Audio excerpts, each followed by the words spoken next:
Today, we're diving into a really complex and, honestly, often hidden part of US history. We're talking about a 7-decade-long policy of extrajudicial killings. Now, what we're looking at here is all based on declassified documents and some deep reporting. And we're going to trace how this whole thing evolved from these shadowy, covert plots into a full-blown, institutionalized tool of state power. Okay, so first things first, let's make sure we're all on the same page with the key term here, an extrajudicial killing. At its core, it's lethal action taken by the government, specifically the executive branch, completely outside of the judicial process. Just think about that for a second. That means no arrest, no trial, no judge, no jury. It's a direct decision to kill someone, and it's the central idea for everything we're about to talk about. So just how big are we talking here? Well, the scale is pretty staggering. The sources we're drawing from give a conservative estimate, somewhere between 30,000 and 80,000 people killed in these operations since 1950. That's a huge number, and it's the human cost we really need to keep in mind as we go through this history. All right, let's rewind. Our story really kicks off in the middle of the Cold War. This is where these practices first pop up, not really as battlefield tactics in a declared war, but more as these clandestine tools of foreign policy, used to influence governments and get rid of perceived threats far, far away from any official war zone. And you can really see the evolution just by looking at this timeline. It starts out with covertly backing coups, like in Iran. Then it gets a little more direct, with involvement in the killing of leaders like Patrice Lumumba in the Congo. From there, it just explodes into this massive counterinsurgency program in Vietnam. And by the 80s, it's out in the open. We're talking direct military airstrikes targeting a head of state like Gaddafi in Libya. Now, of all those Cold War operations, there's one that stands out for its sheer scale and, frankly, its bureaucratic coldness: the Phoenix program. The official goal was to neutralize the Viet Cong's political network.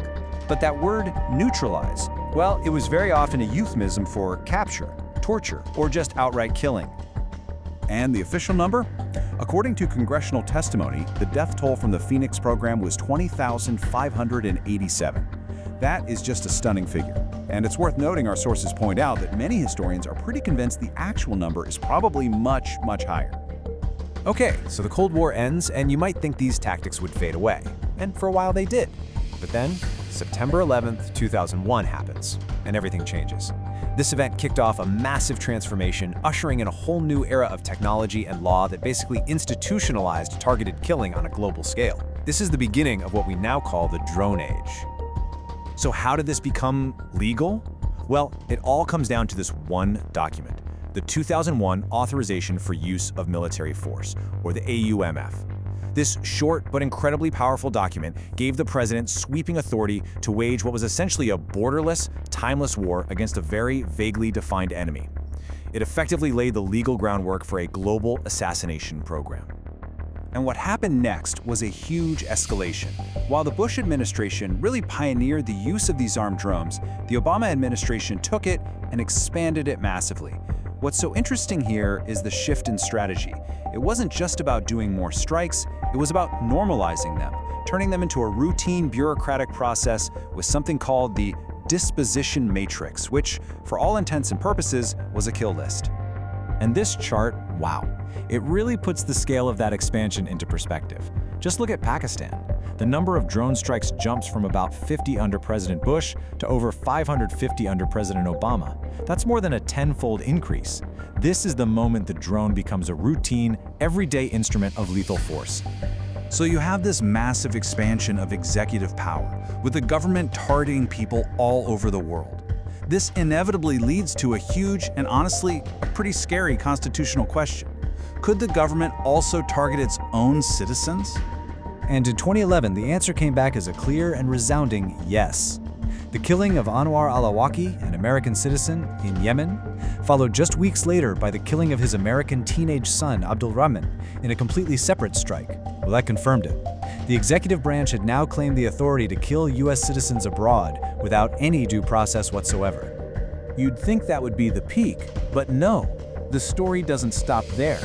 The rules kept getting looser, and the practice started expanding into entirely new areas. Everything from high-profile assassinations of foreign officials to lethal operations on the open ocean.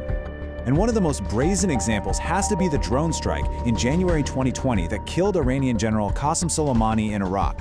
Now, this was different. This wasn't a strike against some shadowy terrorist group. This was a high-ranking military official of a sovereign country. It was an act United Nations later called an unlawful, arbitrary killing.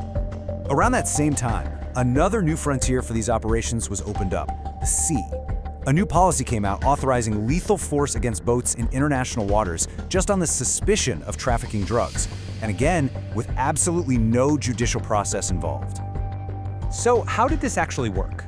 Well, it was incredibly simple, and that's what's so striking. A boat is suspected of drug trafficking. It doesn't follow orders to stop. US forces are then authorized to use lethal force, to disable it or even sink it. The decision to kill is made right there, on the water, in the moment, with zero oversight. And the consequences? Well, they were exactly what you'd expect.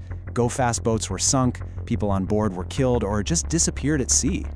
And the really critical part is that US forces often had no way of knowing for sure who was on the boat or what they were doing before they opened fire. This led human rights groups to flat out call these actions maritime extrajudicial executions. And that brings us to today. After this 70-year journey, what started as secret backroom plots has now become this deeply embedded bipartisan part of US national security policy. And it raises some really fundamental questions about power in a democracy. Now, to be clear, under the Biden administration, the number of strikes has gone down, but the policy itself, it's still firmly in place. Targeted killings are still happening, and heartbreaking mistakes like that 2021 drone strike in Kabul that killed 10 civilians, 7 of them children, are a pretty stark reminder of the devastating potential for error. So after tracing 7 decades of this policy's growth, from Cold War coups all the way to strikes on the high seas, we're left with this one essential question.